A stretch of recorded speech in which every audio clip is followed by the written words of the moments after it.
All right. Hello, welcome. It's Thursday afternoon at 3 o'clock Eastern, so that means it's time for Live at Epiphan. I'm George. And I'm Dan.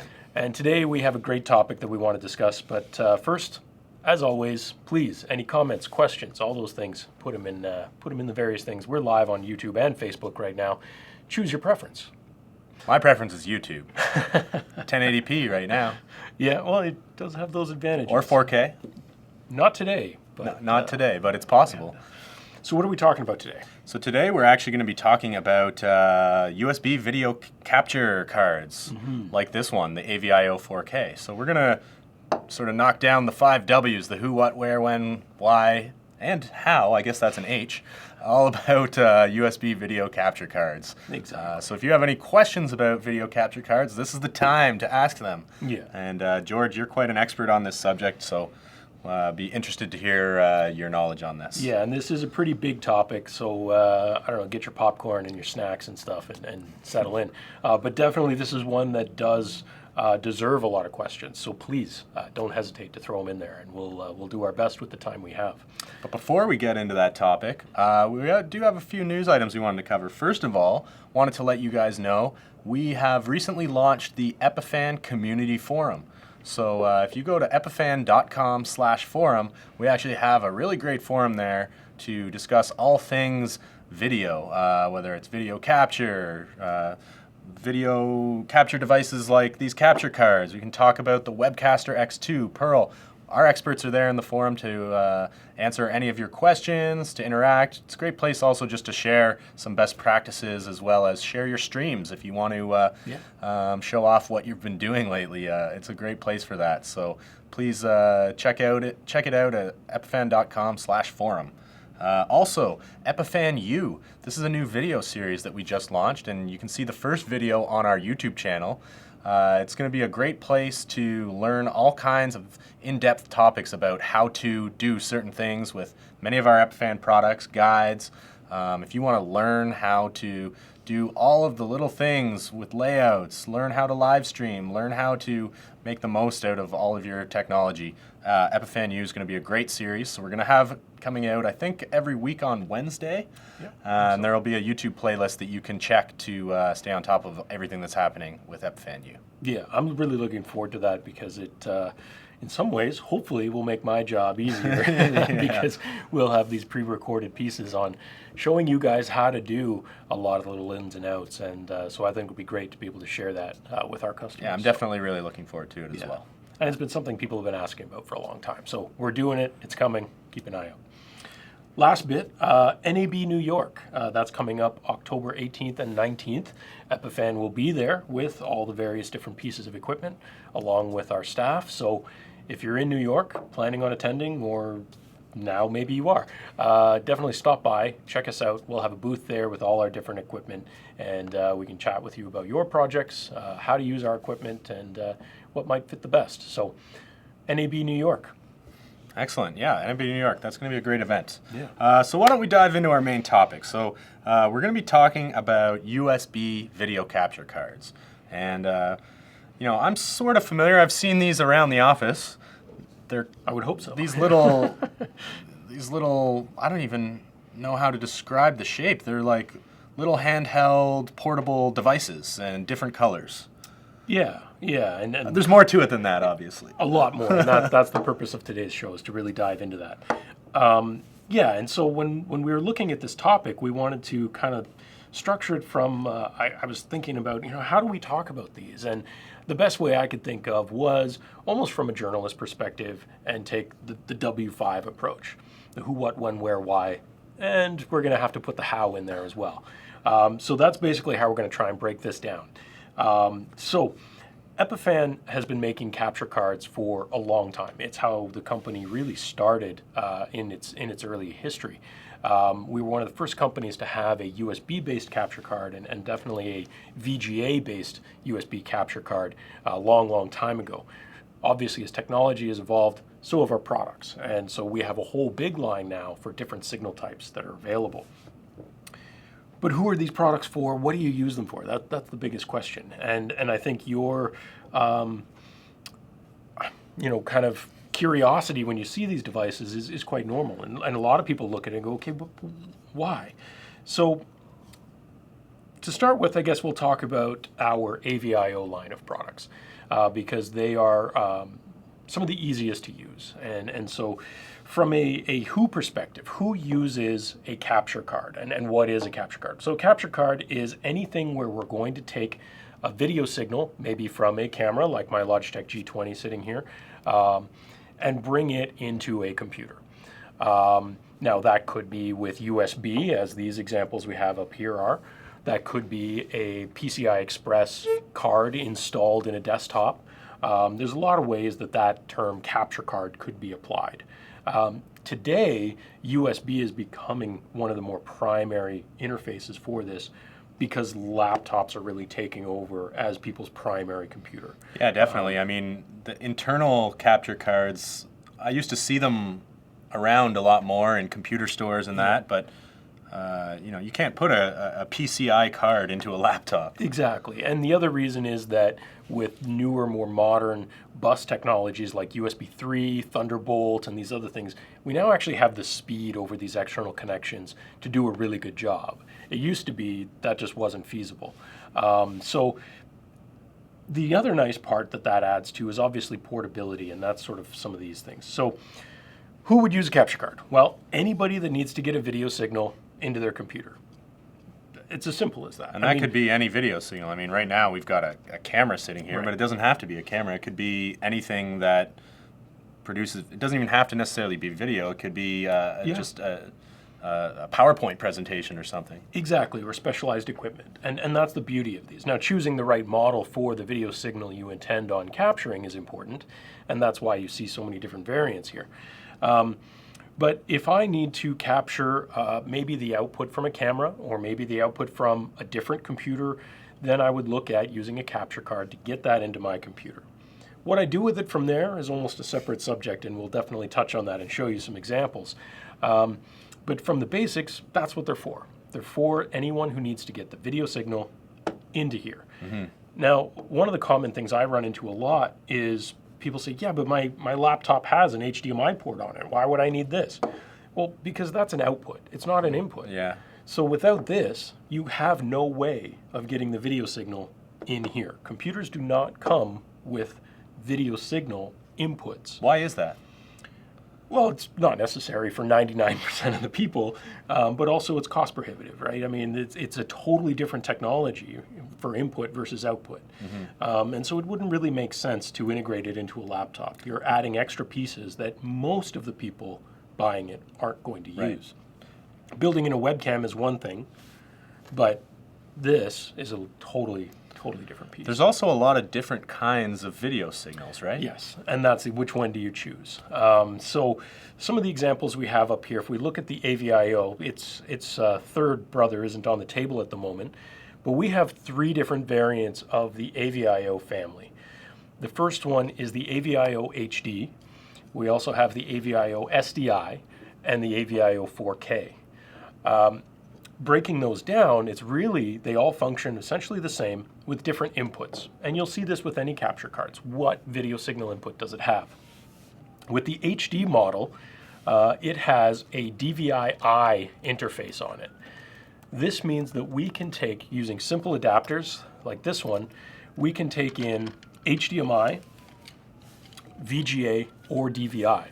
So with one device, I can support a very wide range of different signals. So this can be a very, very flexible tool. That's pretty cool. So, I mean, this is the DVI input, mm-hmm. but that's very easy to adapt it into, with one of these adapters. I've got probably 5 or 6 of these myself. But now it's HDMI. Exactly. So that's cool. So we chose that interface for our product specifically for the flexibility because it means we can do digital and analog. And yes, including HDMI audio. Okay. It's a common question I get a lot with this particular product is, will it do HDMI audio? Yes, it will. So these are not just capturing the video signal from your HDMI, they're also capturing the audio signal and pushing that into your computer as well. Exactly. So that's kind of a little bit of who would use it and what they are. When would you use it? Again, that's kind of just like the why, and anytime you need video signal in there. Now, to break that down further, that could be a live stream like we're doing right now. We could be doing this show using a capture card from our camera and a laptop. Now, in our studio, we choose to use Pearl 2 for its mixing and switching capabilities as an all-in-one piece. But I could use this connected to a computer and take the output from either my camera directly or maybe a switcher or something else in order to have a similar setup. Could I attach this, could I push a signal into this, say, with my game console? Absolutely. Or if I had like some other sort of video device that's, Yeah. Essentially, again, anything that has a video output, right? And so whether that's DVI, VGA, HDMI, anything that has that video output. So we see customers in aerospace, healthcare, security, gamers, AV professionals. I mean, the list is endless, right? I mean, because it really is, when you start to think about it, there are video signals everywhere. You go into your doctor's office and you need to maybe get an ultrasound done. That ultrasound machine has a video output.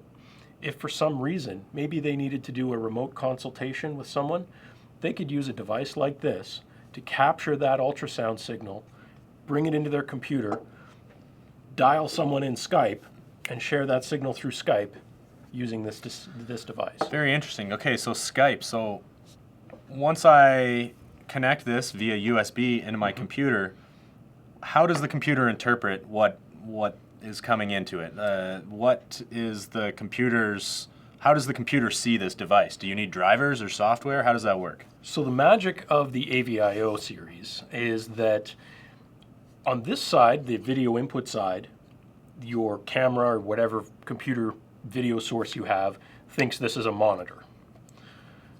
We capture that signal, digitize it, and send it out over USB, where the host computer thinks it's a webcam. Okay.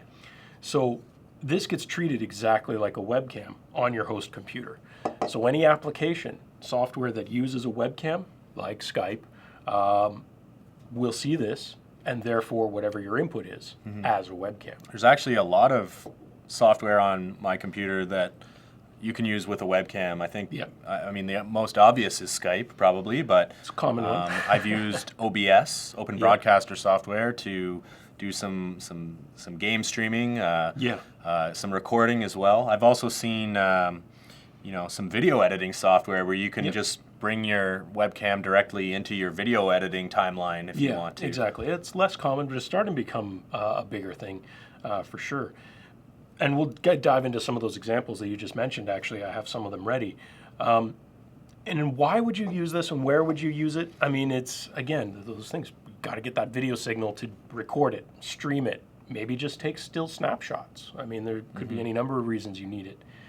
Where, with a device like this, being USB, small, portable, rugged, you can do it anywhere. They're powered from USB.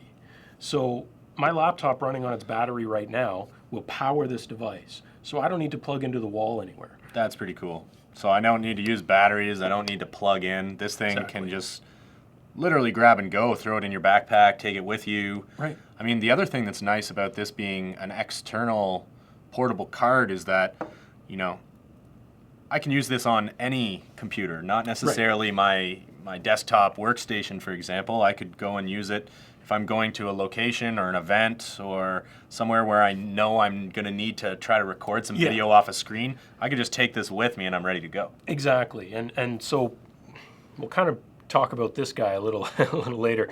But you'll see very sort of two distinct categories for capture cards. What's known as a UVC device, which the AVIO family is a part of, uses the UVC standard, which is the Universal Video Class. And that basically means it shows up just like a webcam does. So there's no drivers to install. It's plug and play with every major operating system that you're going to encounter on the market today. Windows, Mac OS, Chrome OS, Linux. All of these modern OSs have the UVC standard built in, which means I can take this to pretty much any computer I'm going to encounter, and it's going to be plug and play without having to install drivers and show up just like a webcam. I mean, that's pretty huge. Sometimes, you know, if you need to install a driver, that can really be impossible sometimes if you don't have an internet connection, or if you don't have a computer that gives you full access to permissions, if you don't have security access, or maybe you know, you don't have that, or maybe there's compatibility issues. Maybe that particular computer, you don't have drivers for it. It's running some weird OS or whatever the case may be. Or it's running Windows XP from 10 years ago. Well, and that's a whole other story, because that doesn't support UVC technically either. But if you're still running Windows XP today, change your ways. So the flexibility, the portability, you're not tied to one machine. Nice and easy. Like, even if I forget my laptop and I show up at your cubicle, it doesn't matter. I'll plug it into your computer and we can get things done. That's what these are really all about. I gotta say, in terms of portability, like, I'm pretty impressed by, I mean, for those of you watching, it might be hard to tell, but this feels like industrial strength steel almost. Yeah, like, I think if I bang this on the desk, I'd hurt the desk, not the device. I mean, yeah. So for Epiphan, we make these out of tough metal. We don't use plastic enclosures. Like, it's thick, and these end caps as well. Like, at first glance, I thought maybe this was like plastic, but no, this is rock hard. I'm pretty sure I could drive over this with my car, and it would. I'm pretty sure you survive. can. Yeah, and we do that because we want to build to an industrial standard. We want these to be durable and to last. The same reason we use full-size connectors for things like the USB. There are some products on the market that use micro or mini connectors. They're not durable. They don't last. No, they'll fall apart. If you've ever had the micro connector fall apart on your cell phone, the same thing will happen to this, except probably faster. So we use full-size durable connectors for that. Same thing with the DVI, HDMI. Yeah, full-size HDMI. That's nice to have those rugged connectors. So these are definitely built to last, built to be the only capture device that you ever need. That's the idea. Yeah, exactly. So we've talked a little bit about the HD. The 4K, as the name would suggest, can capture up to 4K. So this is for someone who's using a 4K camera or less. I mean, you could use this with a full HD as well. It'll support lower resolutions, but up to 4K. And it has a native HDMI input port on it. So this can be great for the AV professional who needs to just grab from whatever camera that has HDMI output and get it into the computer. Or you mentioned earlier game consoles. This has been very popular for that usage as well, whether at full 4K or not. And again, plug it into whatever computer you're using. Now, on this show, we've talked a lot about Webcaster X2. Yeah. We've talked quite a bit about Pearl sometimes. And one of the biggest things that I encounter a lot is, why would someone choose something like Webcaster over a capture card? And there are a lot of pros and cons to both. I would personally like to say that there's no wrong answer.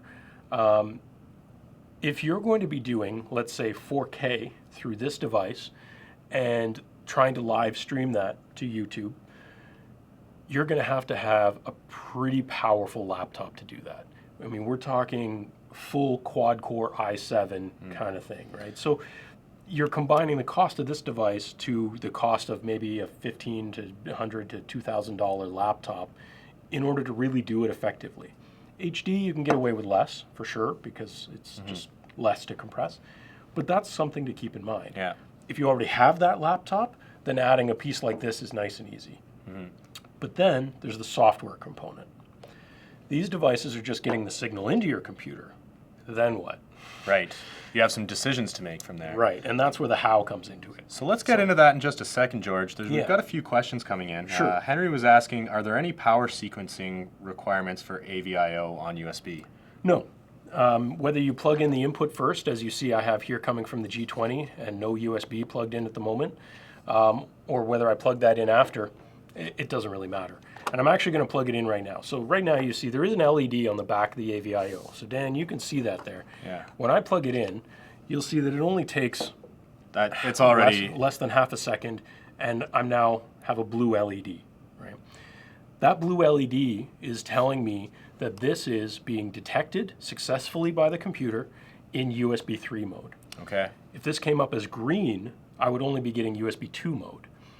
The AVIO is backwards compatible with USB 2, but it will give you its full performance on USB 3. USB 2, it's going to be limited a little bit. There just isn't the bandwidth there. It's like trying to live stream 4K over a dial-up modem. It's just not going to happen. Gotcha. You'll get something at low frame rates. So really, to get the most out of these USB capture devices, you really want to be using USB 3 as opposed to USB 2. In this day and age, USB 3 should be a standard feature on pretty much any computer you've bought in the past 3 years. So now that I have it plugged in, I know it's being detected. I'm going to go and look at my first software example. Now, my laptop's running Windows 10, so I'm going to look at this from the basics of the basics. So we've put up our picture-in-picture here in the stream, and you can see I'm getting my G20 capture through the AVIO, and the first software I'm using here is Windows Camera. It's built in to Windows 8 and Windows 10. Which means I don't even have to install anything. It's designed to work with your webcam. AVIO works just like a webcam. So if I want to do basic snapshots or basic video recording, I can do that in Windows Camera without installing anything at all. And that's a free piece of software that comes with Built into Windows 10. Very nice. So that can be a fantastic piece to do the basics. And all I have to do is, if it does select my internal webcam first, there's a little button that you can see my webcam there. I can just click it to rotate around to the AVIO. And I don't know how closely you guys could see that on the stream, but even just looking here within a couple of seconds in Windows Camera, the image quality difference, and this G20 is not fine-tuned for our studio environment, but the image quality difference between the webcam and the G20, to me, is night and day. And that's what AVIO can give you, is, as we've often talked about, stop using your mobile device for streaming. Stop using your webcam for this stuff. If you want to have a professional, high-quality image, use a real camera. How do you get a real camera into your computer? AVIO. So the next one I'm going to look at is a very popular one, and that is OBS. OBS is an open source, free piece of software that is used by a lot of people for a lot of purposes. It's extremely popular in the gaming market for doing YouTube and Twitch live streaming. The nice part is, again, it's built to use webcams and other captures and things like that. So it's very easy for me to add AVIO, as I did here, and capture directly from it. One nice part about OBS is that it is capable of capturing, streaming, and recording in up to 4K. So using something like AVIO 4K from a 4K camera, it's very easy. The nice part about this as well, and I didn't mention this earlier, is that AVIO has the capability of doing hardware downscaling or upscaling. So when I add it to a piece of software, I can choose what resolution I want to capture. Very nice. Whatever I request here, if it's different from the input, AVIO will scale it in hardware so that I'm not putting that scaling load on my computer. That makes a lot of sense. So I was actually going to ask you, like, how does this there's no controls on these capture cards. There's no buttons or display or anything. How do I actually configure it to detect the resolution that I'm feeding it? Like, I could be feeding like a VGA resolution of an old projector, say, into this, but I could also be using like a PlayStation Pro 4K. How does it know? Well, that's the beauty of digital signals, especially, is that everything is auto-negotiated. Epiphan capture cards in general are going to capture whatever signal you throw at it within its supported range. But for digital purposes, they're also programmed with an EDID. An EDID essentially is used on displays, monitors, TVs, as well as on capture cards to advertise what the display is capable of. So if you remember earlier, we said this basically looks like a monitor to your video source. So it reads the EDID programmed to AVIO, which says, hey, my native resolution is this, but you can really use any of these modes. Which ones do you prefer? The two devices auto-negotiate a native resolution and come to an agreement, and that's what they get. Okay. Some devices completely ignore EDIDs. That's fine, in which case we're going to capture whatever it's sending. So the advantage there is, I guess, if I'm perhaps my resolution changes partway through, this device Will is adapt. going to adapt on the fly, right? Exactly, yeah.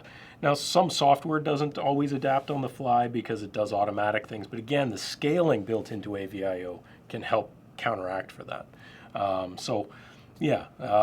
Ideally, not too much switching involved, just because it can. Encoders don't really like that in terms of the software perspective, but it can adapt for sure.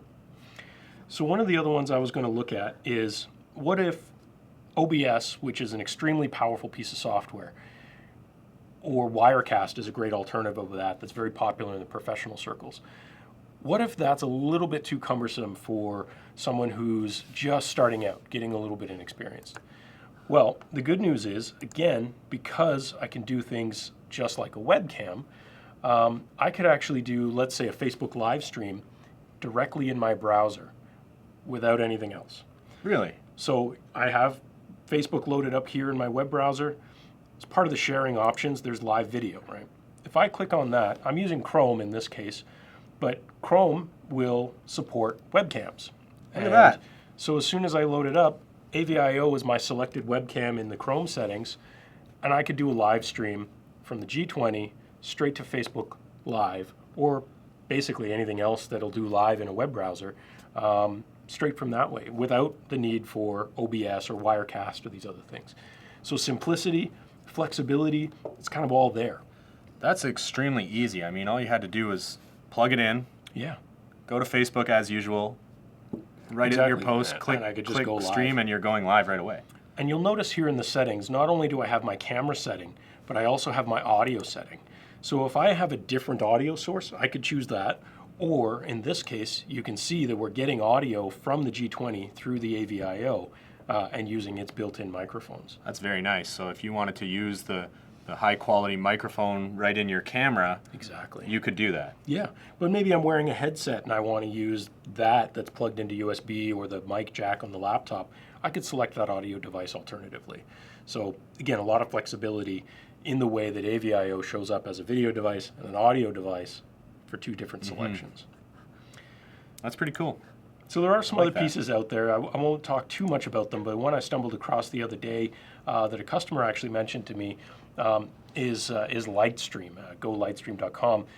They're basically trying to build a cloud-based version of what OBS does, which is interesting. It's really fascinating to me, and they're still developing some of it. But it essentially, you can create layers and templates and all this other kind of stuff. You can go live on YouTube, Facebook, Twitch, Mixer, and it's cloud-based. That's cool. There's a bunch of cool stuff you can do with this. I won't go too deep into it, but there's a bunch of cool stuff you can do. Their service is currently limited to 720p. I've chatted with some of the guys there, and they will have 1080p at some point, but for now. So why might you choose something like Lightstream instead of OBS? Well, again, right now Lightstream is free and it's cloud-based, so I don't have to install anything on my computer. Nice. They've also added in some other interesting things.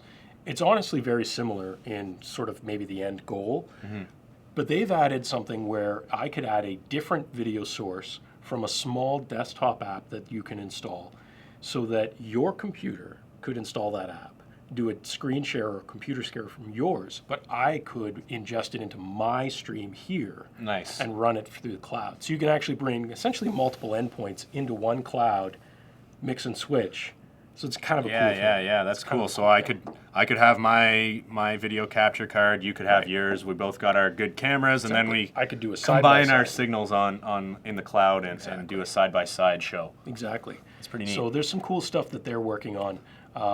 So no affiliation there. I'm not plugging them. It's just a cool one I've stumbled across. So. Now we had a question here that someone has answered, but I'll just ask you as well, Sure. George. Paride Dominici, I hope I'm saying your name correctly, was asking, can you connect more than one of these at a time to have multiple cameras? That's a great question, and the answer is depends. That's not maybe not the most accurate answer, but really it depends on the host computer. AVIO does not do any compression on the device itself. As such, it can use most or all of the USB bandwidth available. If I tried to run two devices on the same USB hub or host controller, they're going to fight for a share of that bandwidth. Right. And very likely one of them is not going to give me full performance. So, I mean, I've seen the same thing when I try to have multiple external hard drives running off the same hub. I'm not going to get the full speed of my file transfer. Your if write I'm, speeds come down. so exactly. So really you want to make sure that if you are going to try to use more than one video capture card at the same time, to run them off of different USB host controllers on your machine. For If example, possible. like you've got USB ports on both sides. Yeah. Maybe run one off of your left side USB and one off of your right side USB? Yeah, so laptops can be particularly tricky with that because you don't really have a lot of options. But as a general rule of thumb, if your laptop has USB ports on opposite sides, chances are they're going to be broken up a little bit. So in my case, and I have done it on this one, this is an older Asus ZenBook Ultrabook. I have run 2 AVIO HDs. I don't think I'd be able to really do it with 4K at full 4K, but with 1080p and with either device, running 2 at the same time and getting 30 FPS at least. So 60 might be pushing it, but 30. Desktops usually have multiple USB controllers, so there's going to be a better bet there. So yeah, it depends. But you probably shouldn't be trying to run multiple of these off of like a US external hub, a USB hub? No, because then you're funneling it all into one connection, and that's going to conflict. So yeah, you definitely want to try and break them up. Dedicated so USB ports. Yes. So is it possible? Yes. Is it always feasible for everyone's computer? Not always, no. Okay. So you definitely got to look at the host machine. So the last example I wanted to just quickly talk about is teleconferencing. So we mentioned Skype earlier. Right now I just pulled up a Google Hangouts. And again, same rules apply. It's in a browser. I've selected AVIO as my webcam, and there's Google Hangouts, right? We're hanging out. You know, you can use Google Hangouts to do Hangouts on air with YouTube if you want to do a live stream that way with multiple participants. I know that's very popular for a lot of the vloggers these days. So this gives you those abilities, and again, you know, or maybe I just need a teleconference. Maybe I actually need to talk to people. You know, we can bring in maybe a PTZ camera with HDMI, or a higher quality camera with a wider shot of the room. I mean, even just being able to have, like, on this camera, we've got like an optical zoom. Yeah.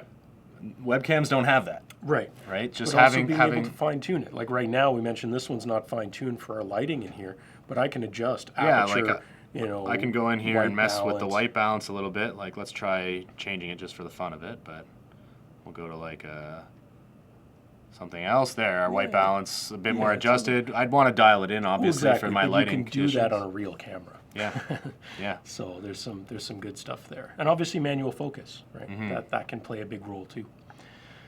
So that's pretty much my quick software examples. And again, to summarize that, it's anything that can use a webcam, AVIO will work. So the last one I wanted to talk about very quickly. Just quickly, George, before we dive into that, we have another question here from Sarah. Sarah's asking, can you use your laptop as the source to transfer to another laptop? Yes. Yeah, that's an easy one to say yes. And again, any of the video signals that HDMI, DVI, VGA, with the given devices, it doesn't have to be a camera. Anything that'll output those signals, AVIO is going to capture that. So if you need VGA, AVIO HD. If it's just HDMI or DVI, AVIO 4K or AVIO HD, depending on the resolution that you might want to capture. So you just plug your HDMI out, just like plugging in a monitor really to your laptop, right? Yep. Into this USB, into the second laptop. Yep. Boom. You're transferring one laptop screen to the other. Exactly. That's pretty straightforward. So the other one in our line I wanted to mention, AVIO is certainly more flexible for the bulk of people out there. But for those of you who might be on the more higher end industrial scale, then we also have what we often refer to as our signature series, our DVI to USB 3 and SDI to USB 3. On the surface, they look very similar. They're the same size, similar ports. Internally, they are different, and the way they integrate to your computer is different. With something like DVI to USB 3, it is not a UVC device, so you do have to install drivers onto the system. There are advantages to that. First is that you're not restricted by what the UVC standard has defined for color spaces and stuff like that. You're also not restricted by common resolutions that UVC expects.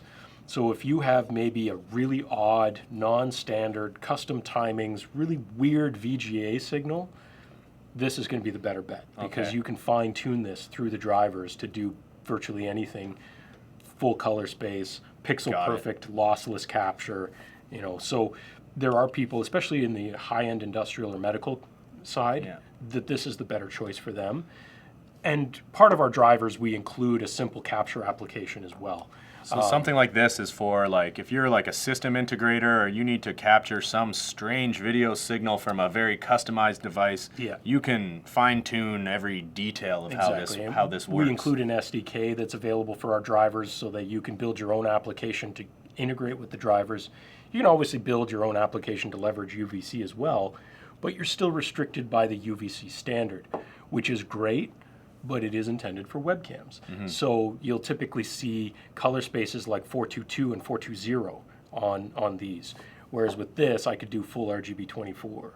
So, if that was important to me, then I have to make that choice. But let's be frank, like for most people, if they just need an easy way to record a video signal, something like the AVIO 4K or the AVIO HD is gonna work in 99% of cases. I would think so, and that's one of the reasons why we created AVIO HD. This is a much more traditional product for us, that we've always had devices like this, and we recognize that the UVC standard opens it up to a lot more people for flexibility and usability. And we have another question here from Henry. Henry's asking, does capturing all of this data heat up the AVIO's metal case?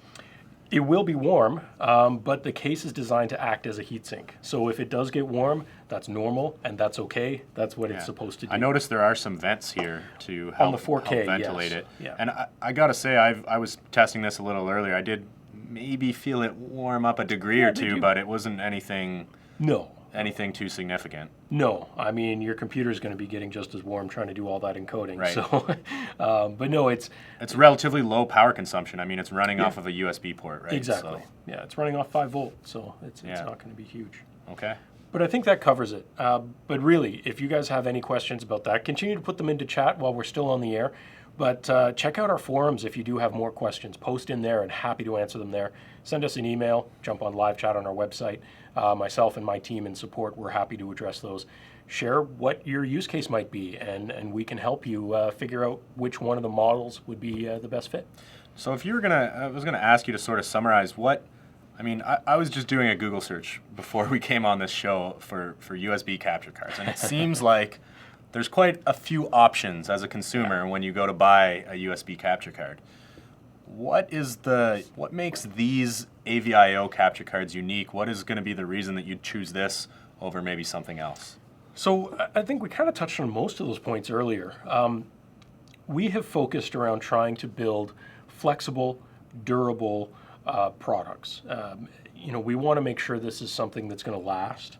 It's going to be flexible for changing needs, and also something that this is a premium product. It's not there. Are there less expensive capture cards out there? Yeah, but there's also less expensive cars than X. So you have to make the decision on what fits your actual needs. For us, we build this from a hardware perspective to serve the industrial customer. Even if you aren't, this is built to that standard. It's built to last. Exactly. I could throw this across the room. It's going to survive. This could last your lifetime for capturing HD. If I bought a cheaper capture card that's in a plastic casing and I drop it on the floor and it breaks, well, then maybe I buy a new one every 6 months. Or maybe it's using like cheaper quality ports that are going to wear out after a couple of years. This is not going to do that. Right. And so that's a big part of it. Again, the flexibility, we've tried to make sure that the inputs are as flexible as possible. There are products out there that are focused on just camera-centric resolutions like 720 and 1080. With our capture cards, we've tried to make sure that they are very widely compatible across whatever you want to throw at it. So that can be a differentiator as well. I got to say, it's also nice knowing that with these AVIO capture cards that I can just plug and play. No software, no drivers. I've got 2 cables to plug in, no power to plug in. It's pretty simple. Yeah, yeah, and I think we've had a number of people do reviews on these. There's lots of YouTube guys that have done reviews on these, and I think every single one I've watched for my own curiosity, one of the takeaways of just about everybody has been it just works, and that's the intention. Try to avoid any conflicts with different setups. Try to make it as universal, as easy to use, simple, straightforward. Get it done. Just works. Yeah, I mean, I think that's what most people are probably looking for when they're Absolutely. trying to search a capture card. Is you want something that's just going to be reliable and just work for you. It's not.